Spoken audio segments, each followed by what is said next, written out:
Hi, welcome to the 7th episode of the Empathy Explorers podcast.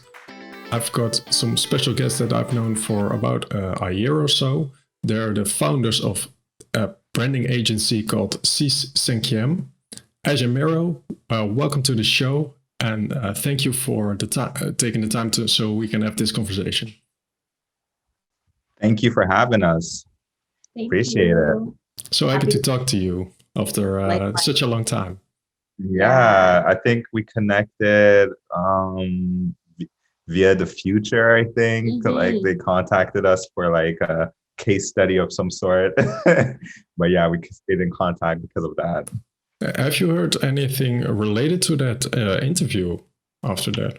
No, I think it was mostly I think it was more of like a case study just to gather up some information for content that they want to create. That's what I got. So okay, yeah, I didn't have a follow-up or something, but I thought maybe they were going to do some product or some tool that they want to give out, but yeah, maybe it's still in development. Yeah, probably. Yeah. I saw they passed 1 million subscribers. That's incredible. Yeah, shout out to them. Good for them. And to get on that topic, maybe that's a real quick shift to that, but you guys were also interviewed by Chris Do. You were on an episode of, was it on the podcast or was it just live on YouTube? It was the YouTube live. YouTube live with him. How did that happen? Oh man, me.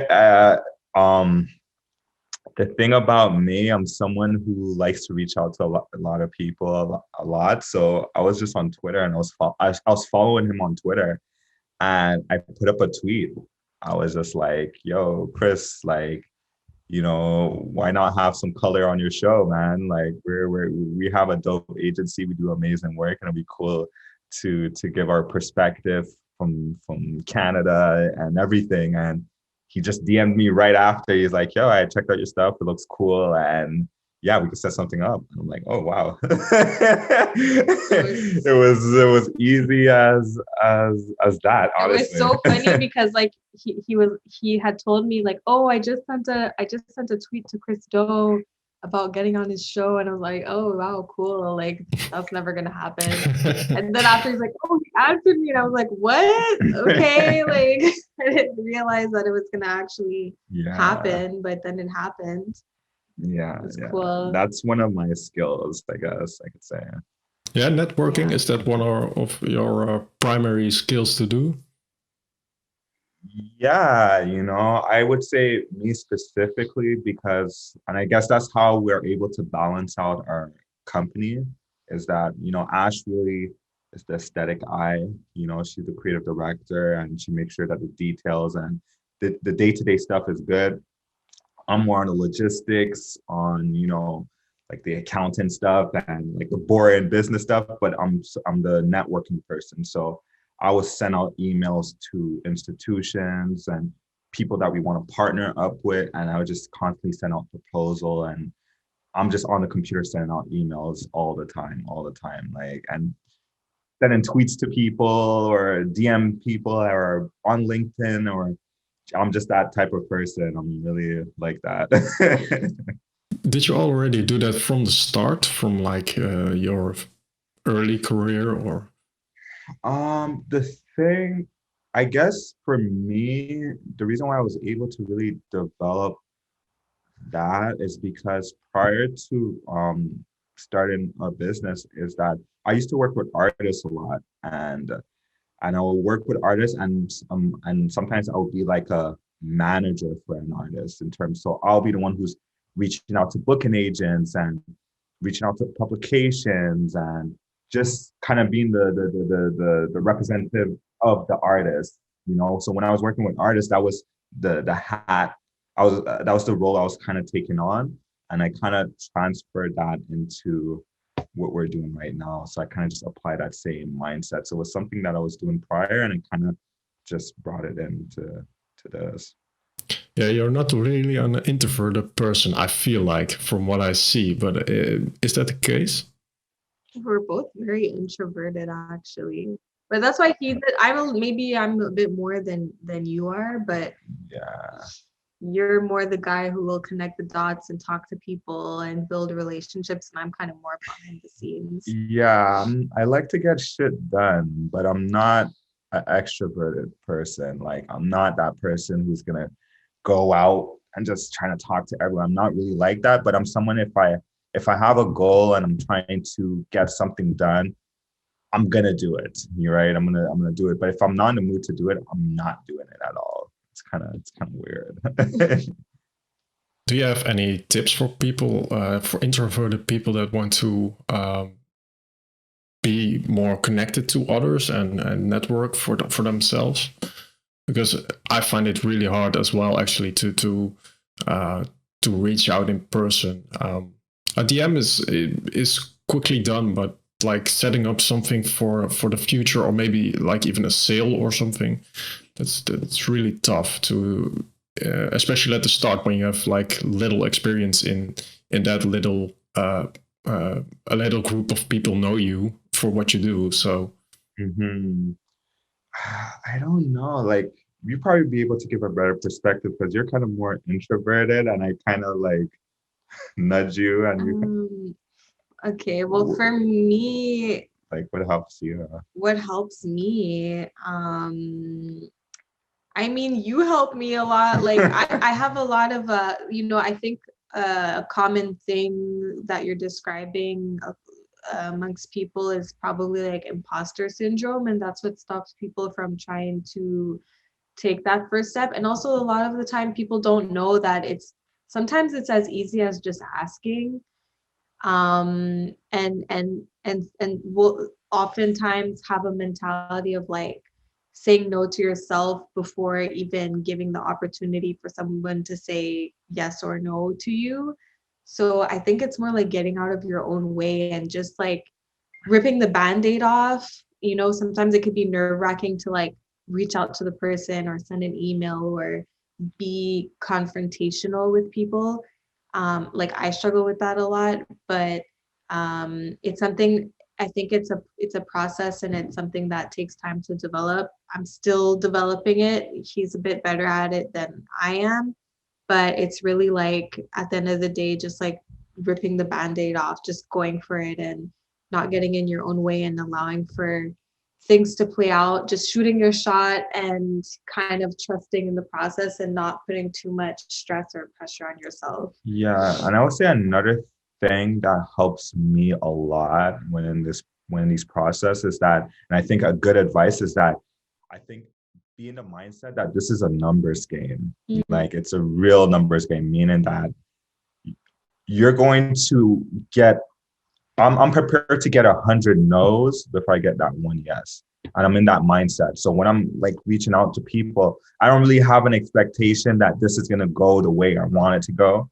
I just know it's part of the process. So if you tell me yes, cool. If you tell me no, it's all good. I'm going to the next one, and I think that's really the mindset to have. Is just, it's literally a numbers game. And like when I was freelancing before and I was trying to work with different design agencies at the time, like I remember like I was sent out, like the other day I was emptying out my mailbox, and I sent out like over like 200 different emails to like different companies, and I only got and only one of those companies said yes to me, and I got that. I worked as a creative director with that design firm for a couple months. But that's the mindset to have. I think that really helps. It's just that it's a numbers game, and you have to be mentally prepared to receive 100 no's, but you're eventually going to get that one yes. You're eventually going to find that one person who's going to be like, all right, like let's do it. And that's one of my advice. yeah, it really takes a powerful mindset to be able to have 99 no's and still have the courage to continue for that one yes. Yeah, no, but like when I get a no, it's just me. I tell myself when I get a no, it's more of like, okay, I always look at it, the timing is not right. That's all. That's how I always look at it. I'm like, the timing was wrong. Probably if I would message that person 2-3 months before, or probably a year from now, they would probably say yes. But I always take it, the timing is wrong, and that's that's it. But like, I don't really look at it as like, oh, it's something that I do wrong or anything of that or anything of that nature, because I see people who have less than me, and their work is not that good, and they're getting opportunities. Why? Why can't I? So that's kind of the mindset. But I get what you're trying to say. It's kind of like a powerful mindset to have, but that's how I really look at it. You can't Like, take it personal. The lack of judgment is probably a better way to say it. What you are a couple. That's really inspiring to me, because you were both freelancing at first. Were you a couple then already, or? When we started out, we weren't. I mean, it's hard to say because like it kind of all happened at the same time almost. We met during a business meeting. Someone was hiring him for creative direction and me for graphic design. And that project didn't fall through, but we still stayed in touch. I guess like just to have each other as contacts for potential projects. So like at that time we weren't a couple. The choice to stay in touch was just like a business thing. But I don't know. I think we became a couple before we started working together, right? Or was it like I don't know? It kind of happened simultaneously. It happened together, because after we stayed in contact, I was doing a lot of like freelance work, and I would always ask Ash for her opinion on work I was doing. Like I would direct a music video, and she was very good. And I noticed right away she was very good at like details and shit like that. And I'll ask her opinion on this, and she'd be like, "Oh, color gradient here is off. The font here doesn't look good. Change this, change that." I'm like, "Wow, you could you see all of this? To me, it looks good already. All right." And it just happened organically from there. And like you said, it kind of happened together at the same time. Like, there's no breaking point. It just happened organically. It was just very strange. It's like a very random almost. Yeah. The timing was right for that project to have a yes for Miro and for you. Yeah. Exactly. So, you started Ash Graphics at first, and then Miro, you did a bit in the fashion industry as well. Was that not related? Yeah, it was related. I don't know if you want to go first. Well, for me, so Ash Graphics, like it wasn't. I had finished, I just graduated like from my graphic design program, and that was just like my Instagram name for my Instagram account, where I told myself I was going to put my graphic design work, and then it just became like my artist name. But yeah, like it's that I was kind of just freelancing, didn't really have any direction, just kind of just floating in the void, going with the flow at the time. And then when we started collaborating on projects, things became a bit more concrete. And eventually, as we were working on actual real projects together, it just like our creative duo became a little bit more known. Like all of our projects, it was like, oh, by Ash and Miro, Ash and Miro. And then we decided that, okay, it just makes sense to turn this into an agency. It's less confusing for people. It's better to just have it all under one entity. And for me, like, yeah, you're right. I started off in fashion. Disclaimer, I did not went to school at all for anything that I'm doing right now.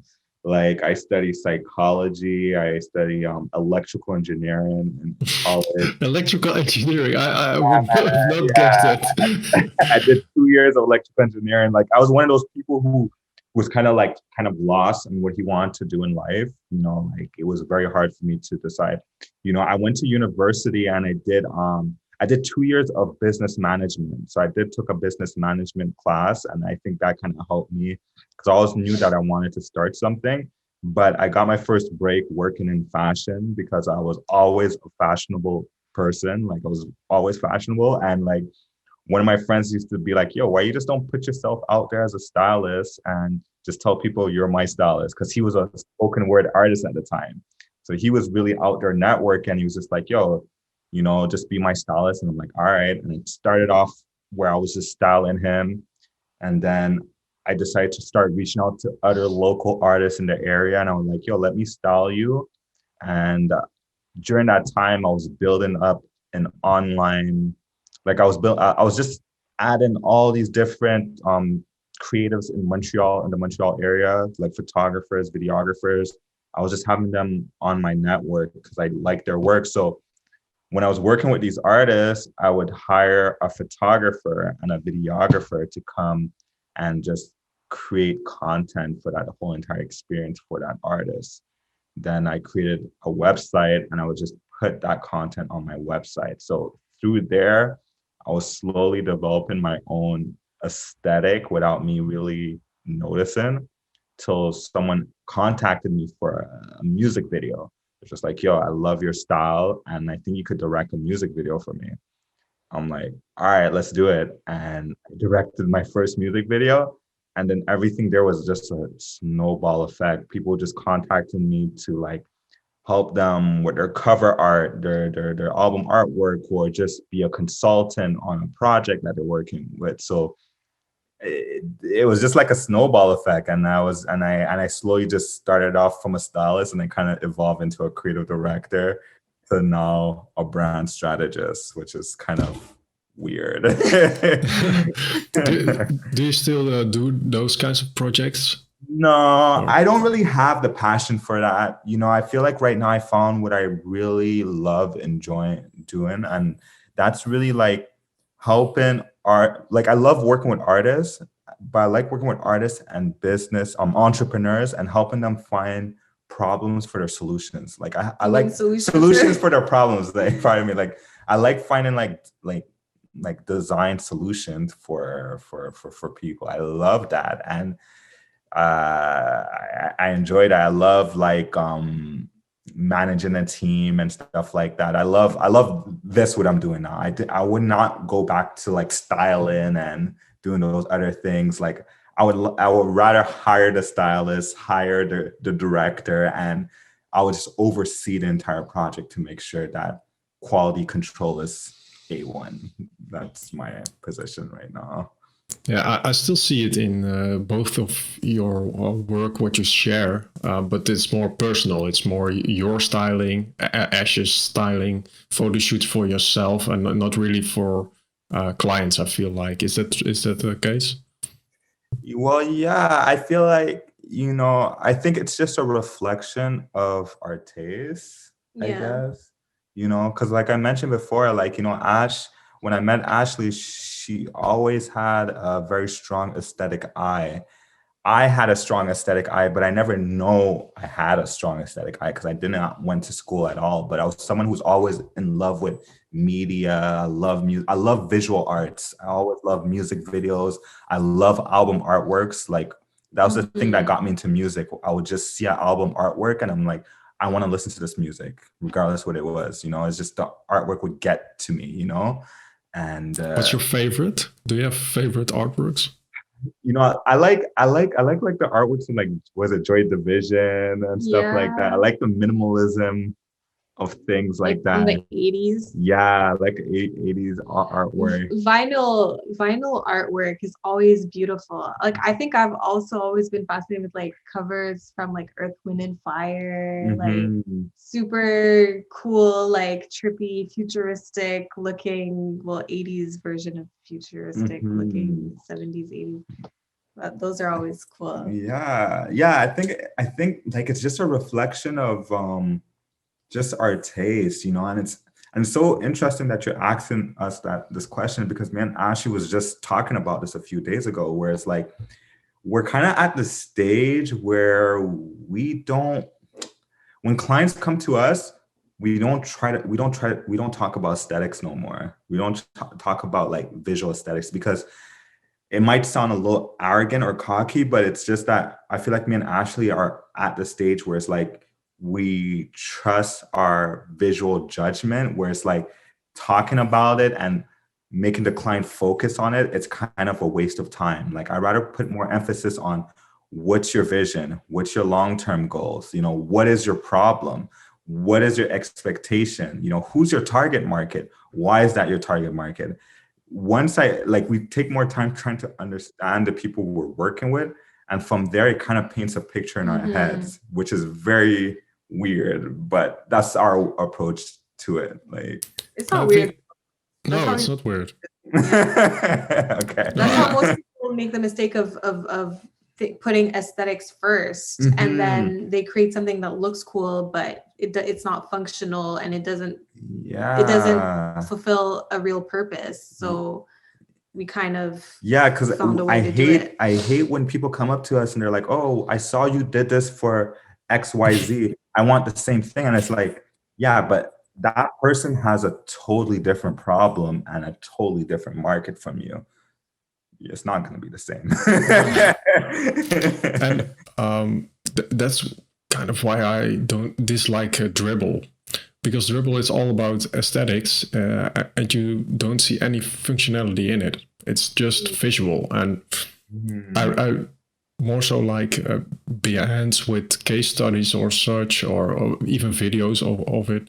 That's what you do on your website as well. You show why certain things were made, and I feel like we as brand designers, brand strategists, really need to focus on those solutions and those questions that you ask, and not discuss what kind of color a certain image needs to be or what kind of font. That doesn't matter. We know what works. Yes. Please talk about the solutions, how we can help your brand. Yes. And that was the thing that me and Ash was trying to, that's why I'm happy with this whole rebrand that we did. I feel like it kind of positioned us in that position, because prior to that, like we used to get a lot of people who just want us for aesthetics, and yeah, we like to do beautiful work, but like we want to solve business problems. Like having a pretty image is not going to solve your problem. That's like, what is the purpose of that? What is I don't like that, and I'm happy that you highlight that, because like we meet other designers and creators, and they're very stuck up on this idea of aesthetic, and believe me, aesthetic is important. You still want something that looks good and beautiful, whatever, but that should not be the top focus. The top focus is like, what does this solve? What is the problem, and how is this going to solve that problem? And then from there you could explore the aesthetics, but the aesthetics should not be the first thing that, okay, we're focusing, we want to make it red, it has to be circle. Like, no. And that transition went really smooth, I feel like, but that's from the outside. I don't know how that went for you guys, because you did a rebrand. First it was Divi. You rebranded to Six Cinquième about a few months ago, right? Yeah. So I think it was in December. Yeah, in December. Yeah. Well, I was really curious. Why did you pick Six Cinquième for the name? Because what does it mean actually, and what is the meaning behind it for you? So Six Cinquième, in English, 6/5. Basically, we chose that it's attached to the old name that we had, which was Divi, Divvi, and the old name was based on how creativity is like a divine thing. It's inspiration, creativity. It comes from a place that's indescribable, and for that reason, we wanted to elevate all creative work to like a high status. And what's higher than godlike status, divine. So that's where the div came in the old name Divi, and then the last two letters VI was a Roman numeral for the number 6. And six, that number comes from the sixth sense. So that inspiration that all creatives get, that thing that makes us special and that makes us able to use our talents in ways that are original and that are so impressive to others, we consider that a sixth sense. So when we were changing our name, we wanted to kind of, yes, we rebranded, but the essence and the core of what our business is based on stayed the same. So we wanted to keep that sixth sense idea and bring that into the new brand. So that's where six fifths comes from. So six fifths meaning the sixth sense on top of the five. Mm-hmm. So as creatives, we six fifths just comes from the idea that we use six fifths of our senses to be creative, to come up with new innovative ideas and solutions, to bring forward new ideas. That comes from a special place in all creatives' minds, basically. So, yeah, so it's pretty deep. As you can see, it's a pretty deep meaning. And also, like, one of the reasons why we actually changed the name is because we had a trademark issue. In 2020, like, we really wanted to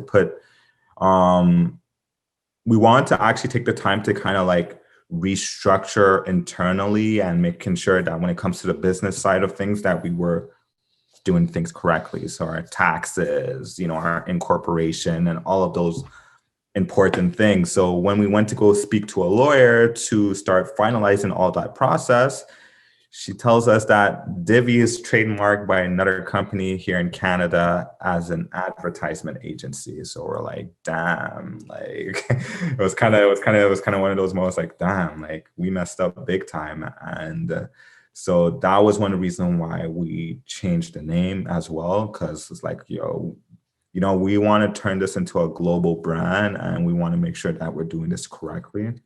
So we changed the name, trademark it, and did all those business stuff. And that's where we're at right now. I could have guessed what the name was, but that was not one thing that would have come up with me. But I had I wrote down 120%, like as in 6/5. Yeah. I thought about something like you always try to give 120% for yourself, but also for the client as such. But yours is probably a bit more for the future. So yeah, that's one thing that's cool about the name. It's open to interpretation. Another really cool interpretation someone guessed was because in the States, I think during Jim Crow, Black people were considered 3/5 of a person. And so because we're two Black people, they thought that 6/5 came from adding 3 plus 3, 3/5 plus 3/5. And us working together, we provide more than, I forget, it was like we provide more value than one person alone or something like that. It was very complicated, but like, everyone has their own. Yeah, but it was like that's still like a really interesting definition, So it's cool that people interpret it in their own ways. Really nice to hear. Thank you.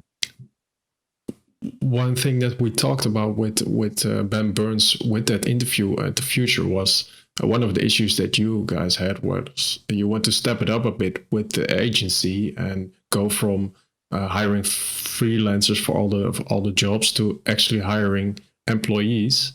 And how did that go in 2020 with Six Cinquième? You've grown up more professional, I feel like. Did that also work out for you?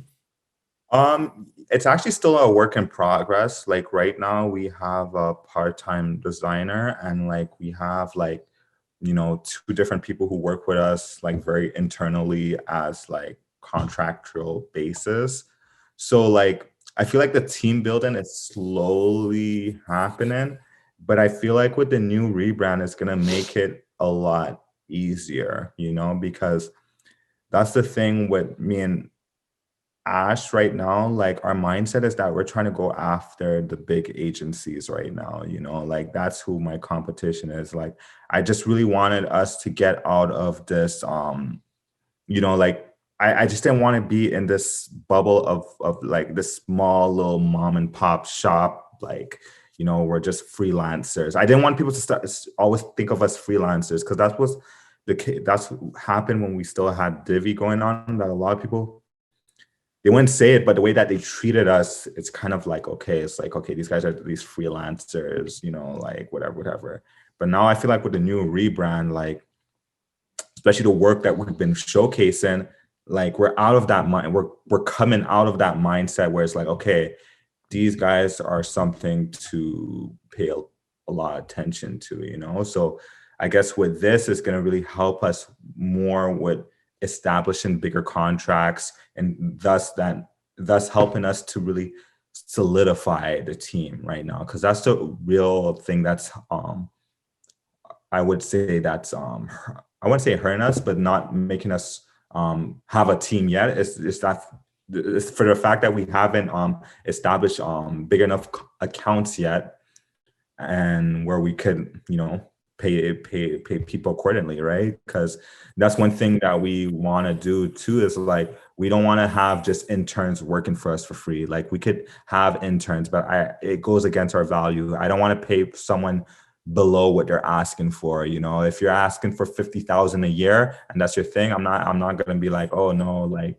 can you do that same amount of work for 20,000 or 30,000? Like, I don't want that. I really want to respect people, respect creatives, because that's one of our core values, right? So, but yeah, it's an ongoing process, but it's been like, so far we have a few people who we're working with, and that's where we're at right now. Slowly but surely. Mm-hmm. I think it will come. From what I'm seeing from the outside, it's you're, as you said, you started out more like two freelancers working under one umbrella, and now it's just like you are an agency. And from the outside, you don't know how many employees that you have. So that's really powerful. And I don't want to this may sound negative, but your online presence is bigger than you actually are as a company, and I think that's a really good thing to have. Perception. That's perception right there, and like that's what brand specialists, people who work in branded design, that's what we do best, is creating perceptions, making sure that whoever we're working with, they look larger than life. We have to do that, So when you tell me that, I take that as a compliment. Yeah, that means like, that okay, means that we're good at branding. Yes, we know what we're doing, and it works for us. So that means it could work for anyone. That's my mindset. Also, it's not like, I see it as not necessarily bigger than what we are, but we're portraying and putting ourselves on like on the level that we're trying to get to. We're putting out the energy that we're trying to get to, putting out the perception that we're trying to get to the level that everyone sees us in. So, it's a good thing that, people already see us there. That's just going to help us get there even faster. Yeah, because I'm telling you right now, like, we're nowhere where we want to be at right now. Like, I saw you tweeting like, something. Like, this is like 1% of our journey. Like, like we're playing a video game right now, and it's like when you look at the progress screen, we're going to complete 1%. Not even 1%. I'm being humble. Just the like, tutorial. Yeah, 0. Yeah, the tutorial. Exactly. Yes. We're still there, because like the vision that we have for Six Cinquième is so grand, and like it's very special, man. It's very special. I really like the tutorial analogy though, because that's really what it is. Like, we're still learning, we're still figuring it out. We're Yeah. still growing, but I value this tutorial phase that we're in. You know, I really value it because I know that it's going to be super useful in the future. Yes. And you probably can't go back anymore. That's not an issue. You have to go further right now. Exactly. Once you speak it out into the world, you have to live up to that. And one thing, I don't know if you also know that quote, but Chris Do said that I think it really fits you both. Believe it until you achieve it. I think that really fits your brand at the moment. You have a certain vision and you really want to get there, and you're putting everything in place that maybe from like the lawyer standpoint, the rebranding, looking for are we able to hire people? Not yet at the moment, but when we get bigger clients, that can be the case. You're setting yourself up for achieving those levels, as Ash said, that you want to reach. So exactly. Thank you. From the outside, you're on the right path, man. I really see that. Thank you. I had a question that was more about the community you're involved with, because I saw you were doing before COVID a few workshops. Actually, during COVID too. Okay. During COVID as well, yeah. How did that take place? Hold on. My computer's about to die. Sorry, computer's about to die. One moment. Yeah.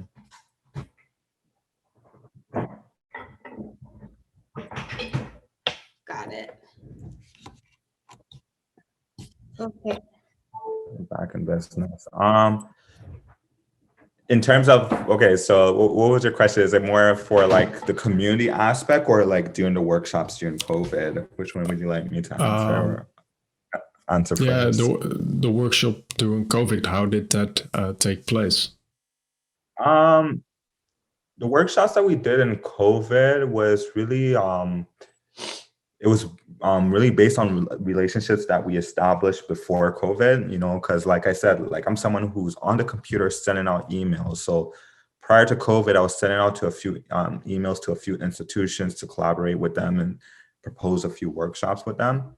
And when COVID happened, one of them actually reached out to us. They're like, yo, we looked at your profile and we're doing this new online, you know, course and we want you guys to be facilitators. So this was with Launchpad Toronto. So we did that.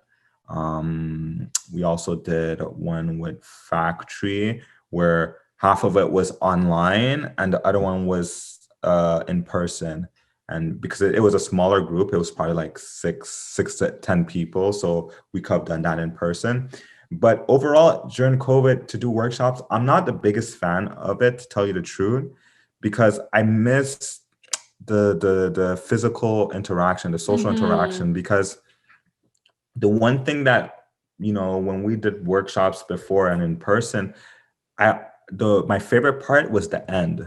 And the reason why the end is because you have people come up to you and they'll ask you personal questions. They're like, oh, wow, I love this. And you have this one-on-one with individuals. When you're doing it online, you know, not everyone wants to ask a question online. You know, sometimes someone wants to see you in the corner and just ask you a quick question, you know, and that's the thing that I find that's not the same. It's like, because even me, sometimes when I'm in like group Zoom things, I don't really participate as much. I'm just someone who might be a little more quiet, but if it was in person, I would probably participate more. I want to ask someone a specific question. I just want to ask it in front of everyone, you know? So that's the only thing that's kind of like a bummer. That's kind of hard to transition. And it's also it's slightly difficult to, how do you make it more interactive too? Because like one thing about our workshops, we want to make it as interactive as possible. We want to make it fun. We want to make it something unique, and you're restricted online. So now we have to find creative ways and tools to still find ways to make it interactive. And it's something that it's a challenge, but I think it's also a good thing because we're learning to adapt to a new way of doing things. We're learning to adapt it online, and who knows how long this is going to be. We might have to, this might be for a forever thing. So it's a good challenge because we're learning how to be innovative with the way that we build our workshops online and find ways to make it still fun and interactive. Most definitely. You did one workshop about mindset. Yes. That one was in real life before COVID. I wanted to ask you, how did you make that workshop interactive? How did we had a few activities laid out. Yeah, so with mindset, one of the important things is for us to share like our real lived experiences. So like to actually get vulnerable and share like, okay, how we actually started out, how, what looks nice and accomplished now wasn't always easy. So there's that aspect of it where we're really getting real with the people we're talking to. But then we also have group activities where we kind of force people to get vulnerable and get uncomfortable and kind of like talk to people that they don't know in the room and self-actualize. Yeah, like a lot of self-reflection, a lot of, really like we prepare questions for them and activities for them where we have prompts for them to really take a look inward and then share what they've discovered about themselves amongst each other. And it just creates a really nice, while sharing, you start realizing like, okay, we're kind of all going through the same thing. And you have like a nice little support system going on during the workshops. Yeah, because one of our biggest, I should say, one of our biggest thing is that like we try our best to, like when it comes to workshops and stuff, like our goal is to make sure that the people who participate in the workshop understand that like we're on the same level, and I feel like, when Ash is talking about like being transparent, that's super important for us. And when it comes to our audience, because sometimes like how you said, sometimes people see us and they're like, oh, like you guys are larger than life. But the reality is like, we're still figuring things out too. We still make mistakes too. We don't have it all figured out.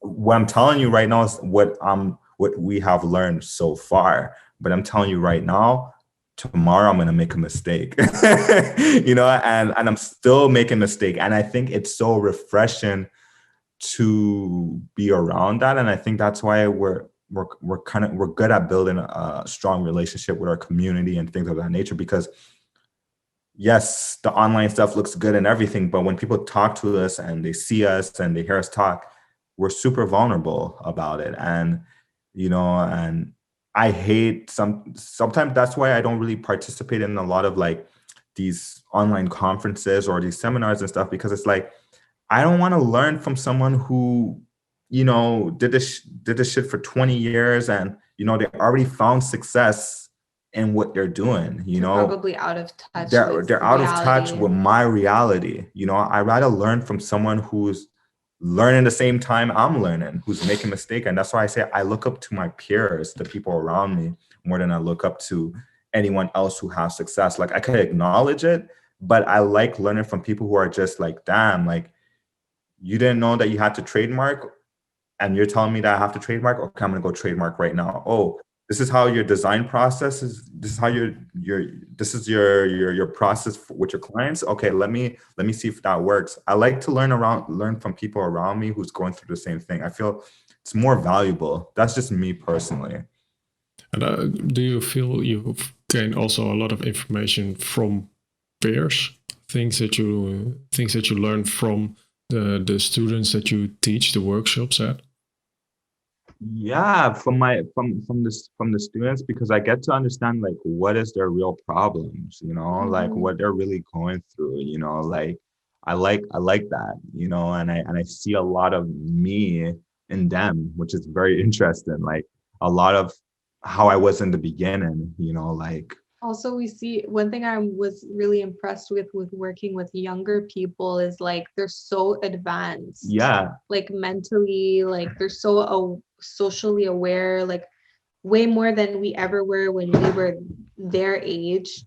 When we were their age, we were here and they're here, so that's really cool, and it gives me a lot of hope for the future, because it's like, okay, like people who are just maybe a couple years younger than us, like they're eventually we're gonna be the majority. We're gonna have like all the voting power in society and things like that. And like these are people with a good head on their shoulders Mhm. who care about the world and the environment around them, and that's really cool to learn Yeah. that good people are out there and they exist. They're still young. They're still learning and Yeah, we're growing. just trying to like equal the playing field. That's what we're trying to do. Like, especially, like Ash and I being like, being Black people, like, here in Montreal, there's not a lot of Black owned agencies, So when I was growing up, and, there's a lot of kids from my neighborhood who want to enter creative fields here, but they don't feel like, oh, me working as a graphic designer for this agency or starting my own agency is even possible. So I'm just gonna settle for something less. And I feel like that's so sad, it's like, and I want to be the representation for young people, other minorities, or just people in general who just feel like, yo, you know what, I could go out there and go do it because Miro and Ash is doing it, and they started off with nothing. And like, I want to just create that atmosphere, and like, and it's just weird, like, just you asked me this question is just like, this journey taught me, it's like it's making me like unravel so many and question so many things, like just like even Ash being a woman, for example, like, how in the corporate world or in the corporate business world, how people interact with her differently with me, what is our response, like, my relationship with capitalism. I've been really like trying to like understand that, because it's like, yeah, I'm trying to create a business, but us as an entrepreneur, what kind of social responsibility we have. So this whole entire journey and just like us building with our community is making me, or me engaging with my community, is making me question and reevaluate and unlearn so many things. So it's kind of interesting now that I have time to really think about it, that you asked me. Do you actually document those questions, those learnings, those findings? Nah. You really should. You really should. It's Yeah. These it are could things give I guess, yeah. These are give a things I lot guess of. that we'll talk about, but not necessarily like writing it Mhm. down. But it's I'm definitely not good something at we that. should journal more. Journaling, yeah, definitely. I think you can give a lot of value to the people that join your workshops or join online, or even just the people following you. It's really valuable, and online you've got such a powerful presence, and to apply that with the vulnerability that you have and the failures that you're now sharing, I think that would be an even better combination to do that. I think if you follow like Gary Vee, um, Mhm.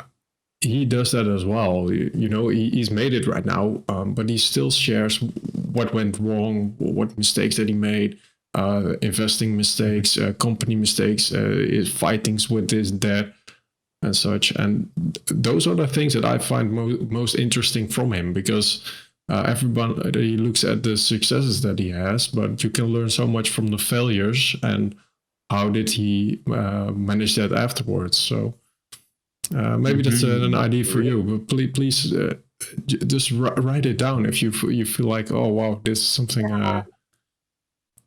For sure. That could be a whole workshop about Yeah. failing. Yeah, because that's one thing I need to really, I'm not good at all. I don't write shit down. Like I just put it in my head and it's planted You subconsciously. tweet it. Or I tweet a lot. Like that's something I do.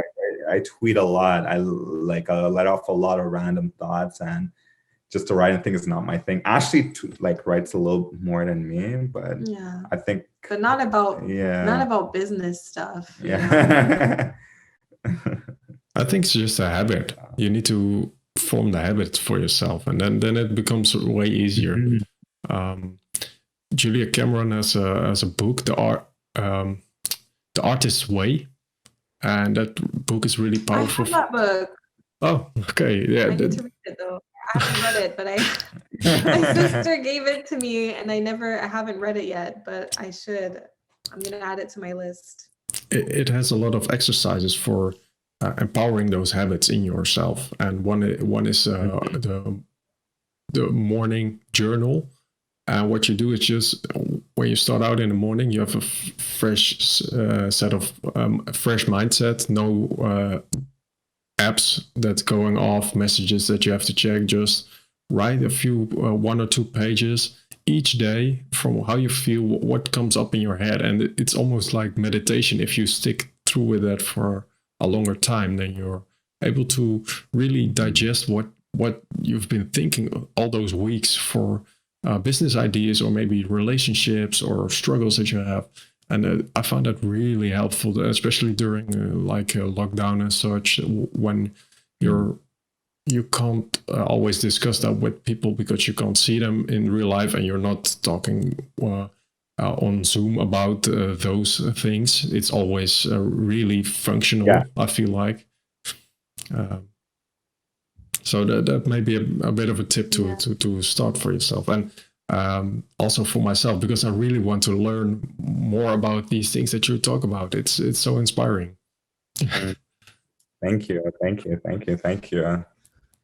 What I wanted to elevate on that a bit, because the mindset workshop, I was thinking, like, have you both created the mindset for yourself that you desire to have, or do you still have things that you want to implement in your mindset for both of you? Well, the thing that we say even in the workshop, what that I say in the workshops is that it's a process, it's not like mindset is something that you have to learn and apply over and over and over and over again, because actually it's not even about learning, it's about unlearning. So you're kind of like reprogramming your mind and getting into the habit of being hyper aware of your thoughts, and hyper aware of like, okay, do I actually want these thoughts in my head? Do I actually need to be thinking about this, or is it just causing more harm than anything else? And then once you realize that you're thinking things that you shouldn't be thinking, or that aren't helpful for you in any way, then you could replace those thoughts with something that's a bit more productive. And that's something that I've, like, during the mindset workshops that we bring up a lot. But it's something that it is a process. You're never going to be perfect at it. It's something you're always going to have intrusive thoughts, or things that you probably, that little insecure voice in your head. But it's just a matter of detaching yourself from those thoughts, and being aware that, okay, these thoughts are not me. They don't represent me. They're just insecurities that I have, and I could disassociate from them and deal with them if I'm conscious of it. So for sure, like, the mindset that I have, it could always be worked on and improved upon. I think it will be that way forever, for the rest of my life. I don't think I'm ever going to reach a point where I'm like, now I have the perfect mindset, and, life is easy, and, I could navigate the world smoothly. I don't think that's realistic. I think it's really just a matter of being conscious and patient with yourself. No, I relate to that too. Like, it's like you summed it up perfectly. Like, it's something that you're constantly going to be working at. Like, that's how I look at it. Like, I'm constantly questioning things, and like like kind of like how I said at the beginning, like just the mindset, like a lot of this is just a numbers game at the end of the day, and just like this whole unlearning and things of that nature. So I'm kind of on the same page as it, but one thing I'm super big on is like, especially it's one of the topics that we did cover in that mindset workshop. It's something that touches me a lot, but it's just this idea of just embracing discomfort. Like I'm such a pro at that. It's so weird. Like everything, I'm always saying yes to things like interviews and stuff like that, where like just weird opportunities. Obviously, like we're not going to do things that we really don't want to do. But like for the most part, when I know it's like, okay, like let's just jump into it. Like let's not like we're not the like I I don't know. I just love to be in this uncomfortable situations. Like I really try to push ourselves and push myself to be, explore the unknown, like Yeah, be excited by the unknown, it's a bit of unknown territory if you step into that, and that's exciting as well. You don't know what's going to happen from that situation. That's but you have to get into a mindset of I have to get discomfortable to actually go there and go to the event or do that interview and be sweaty a bit, be lacking words and such, and things will grow from there. 100%. I relate to that 100% because that's how I am. Like I get super sweaty, like when I'm doing interviews, like I get super nervous. And when we first started out, I was super like anxiety, stressful, like I hated it. But I kind of just forced myself to do it because I was like, now she's a pro.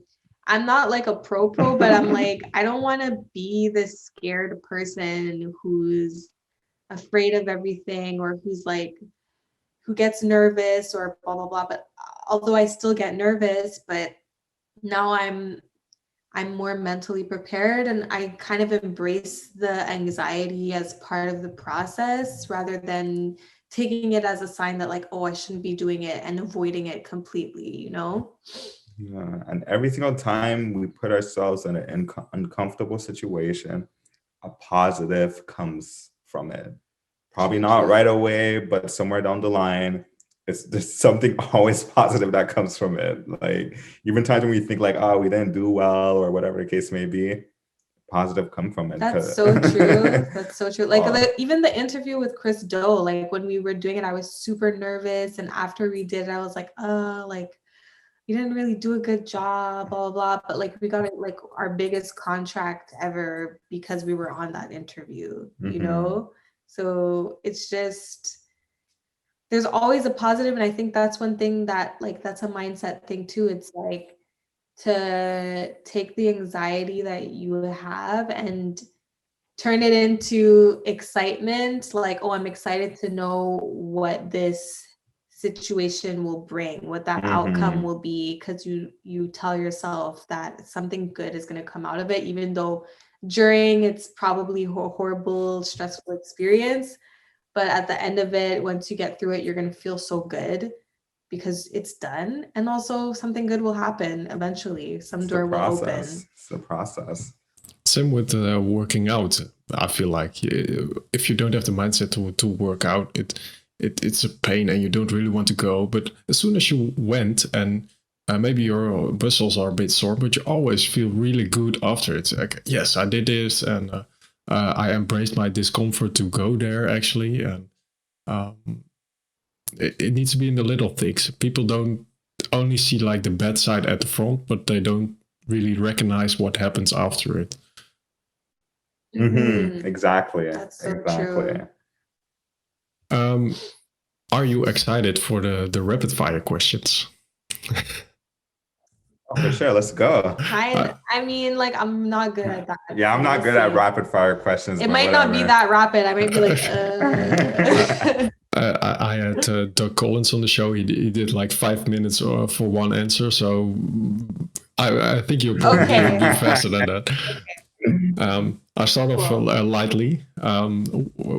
Ash, this one is for you. What is your favorite healthy snack? My favorite healthy snack is a fruit salad bowl, a bowl of fruits. For Miro, what artist is currently on repeat for you?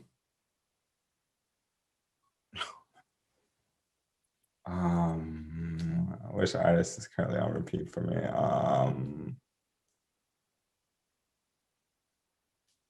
Rapper called Nines. For Ash, name an experience we should all do once in our lifetime.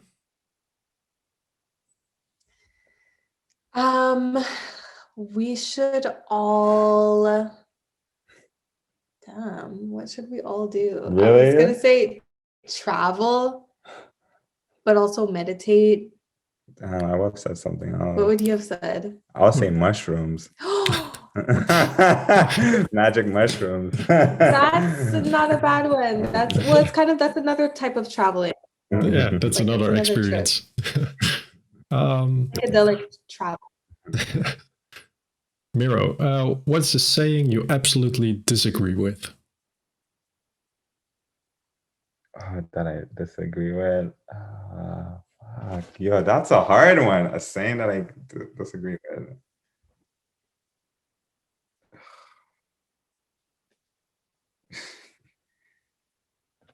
I don't know. That's really a tough one. I really don't know because I never really look at like a saying and I'm like, yo, I disagree with this. Like, What's this? We agree with a lot of things. That's why I want to put you on the spot. What's something you disagree with in general, though? Yeah. I don't know. I really don't know. Do you have one, Ash? Maybe.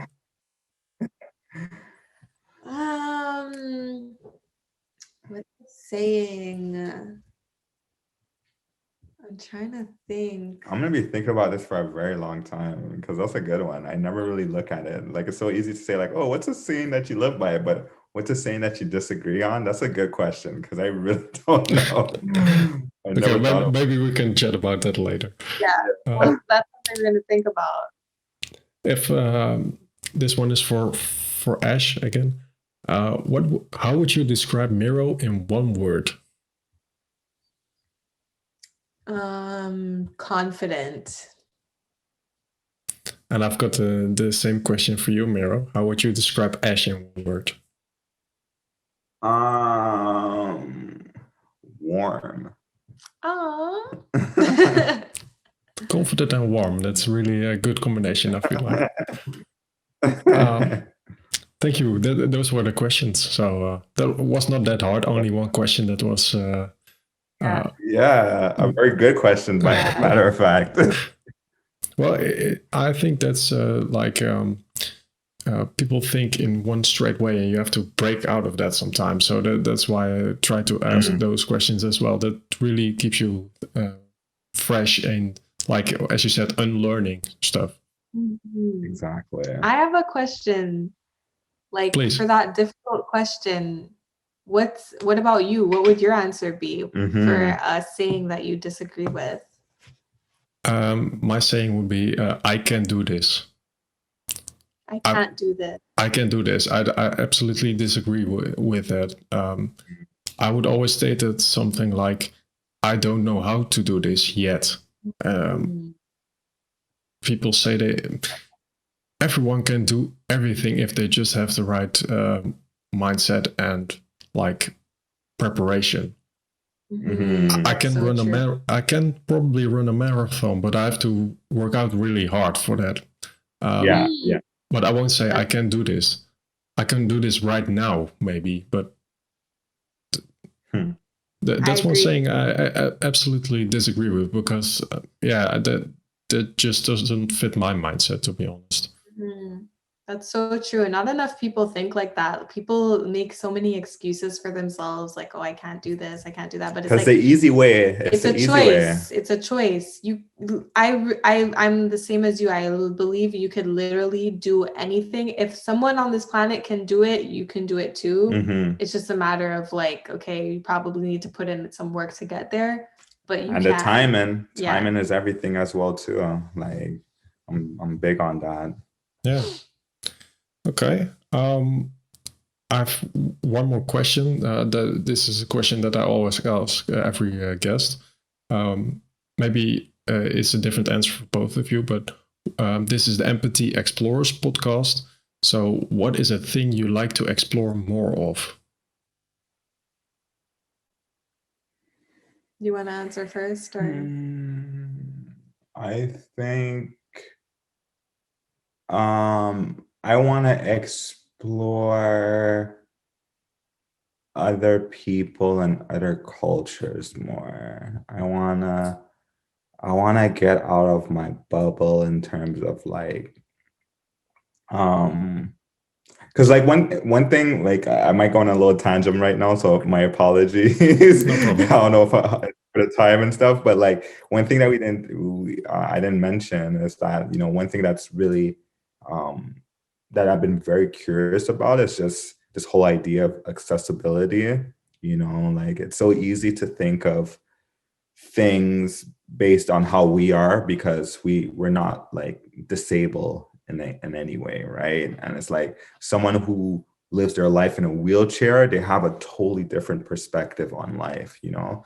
So me just hearing you answer that question is just like I would just like to like experience other people and see how other realities are, you know. Like I think I would like to explore more of that, so it opens my train of thought more. I want to just see how other people live in life from different cultures, different access level, whatever, different social class. I want to experience how other people are living, and I think it's going to be really beneficial for my soul and my understanding of this world that we're in. So I want to experience that more. I agree. I could say the same. I think, and on a more personal level, one thing for me that I want to explore more is just like myself, like my own mental capacity. So I would do that through books. Like I don't read at all. I don't read enough at all. And it's something I need to do more. And there's so much that I don't know. And there's so much that I'm aware that I don't know. And it can be kind of intimidating because like, okay, I know about like, I know what I know branding, I know my business, but outside of that, there's so much that I don't know and don't understand, and it's kind of scary. So, but the information is out there and accessible. I just need to make the effort to explore it and see what's out there and nourish my mind. And yeah, like, so I want to read more and learn more. That's a really healthy habit to have, actually. I started reading books around 2 or 3 years ago, and it's just so refreshing to do. It's you get away from your screen. I have a screen for me in front of me like more than 8 hours a day most of the time. I get a bit tired of that, and just having a book in front of you and just read that gives a lot of comfort for your brain, actually, and you can learn a lot from that as well. And yeah, I can recommend you some things. Maybe if you have some topics that that you love some books. I read a lot of books the last couple of years that might be helpful to you as well. A book I'm starting reading and I haven't completed yet. I'm just gonna show it to you real quick. Like I'm very big on this one. I don't know if you've seen this. New Biology of Machines, Social Systems and the Economic World. Out of Control. What is it about? So I've been very like into like simulation and reality, you know, like perception and everything that we see, is that actually real? what creates our world. Especially now in this age of like social media and stuff like that, like we don't know what's real and what's fake, and what does advertisement plays into that. So I've been very like interested in that. And this is a book someone recommended me to read. Mm-hmm. The people who made the movie Matrix was actually inspired by this book. They actually was inspired. So I was like, oh, let me read it. But I haven't gotten into it yet. I read like the first couple pages, but I need to get into it more. But that's something I'm really into. So if you have any recommendations for like any books about simulations or hyper reality and stuff like that, let me know. What are some of the books you've been like reading, or I guess maybe the themes? Like, have you been reading more in like more educational, informative, or have you been reading like fantasy or fiction or? It's almost always non-fiction. I started with a lot of history books. I'm really interested in history, especially World War II, because not just about the battles, but the people that went through that are incredibly inspiring to me. People that went to concentration camps, survived. Viktor E. Frankl's A Man's Search for Meaning. That book was life-changing for me, actually.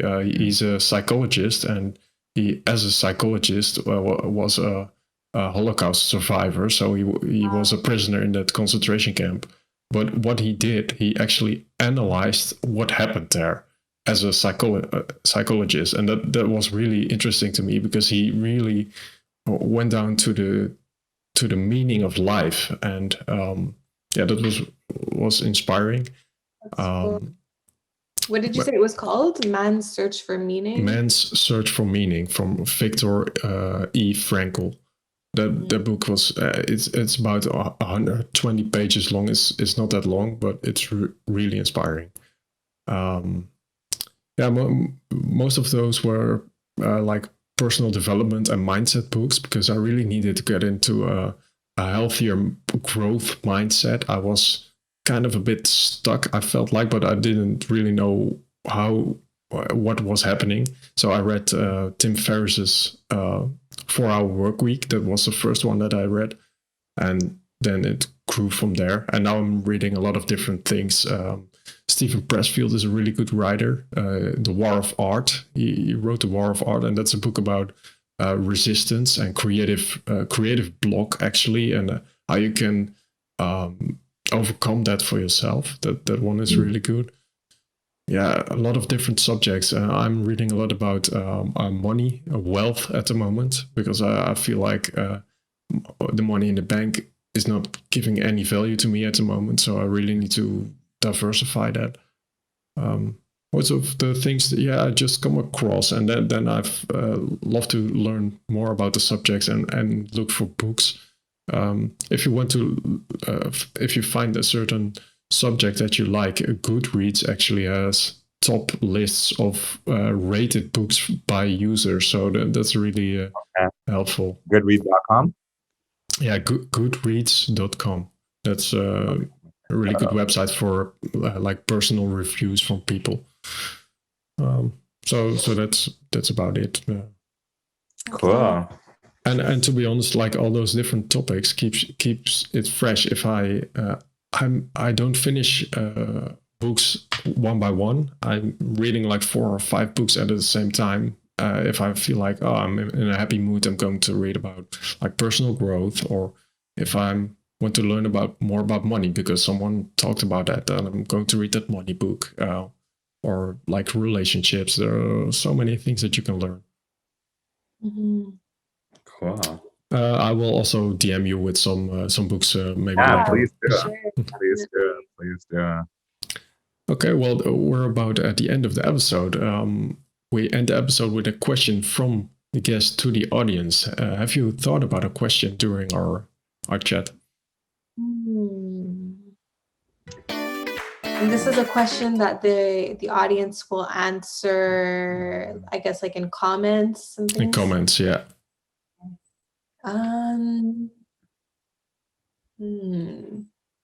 Question for the audience.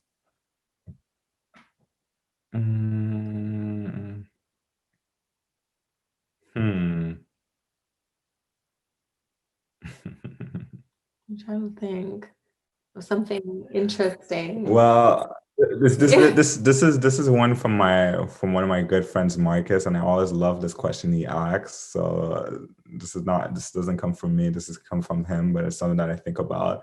If you knew that everything that you knew up to this point was a lie, would you be comfortable to start all over? Like, if you found out that everything that you know about life and everything was a lie, would you be comfortable? And you had the choice to start all over or continue living that lie, what would you do?